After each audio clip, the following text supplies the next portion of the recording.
Hey guys, in this video I'm gonna show you how you can find more vinyls and decals in Forza Horizon 6. It's pretty easy.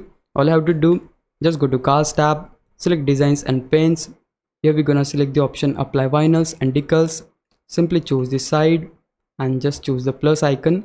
Of course, we're gonna select the option Apply a Vinyl Shape, and right here if we go to this tab, we'll able to find more vinyls which are created by other players. Now if you wanna find more, you'll able to see the option Search at the bottom. So if you select that, we'll able to see screen like this.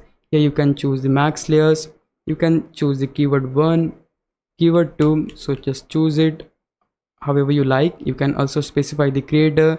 If you want to enter the description, you can do that too. You can also enter the share code. For instance, I'll just search it and let's see what we get.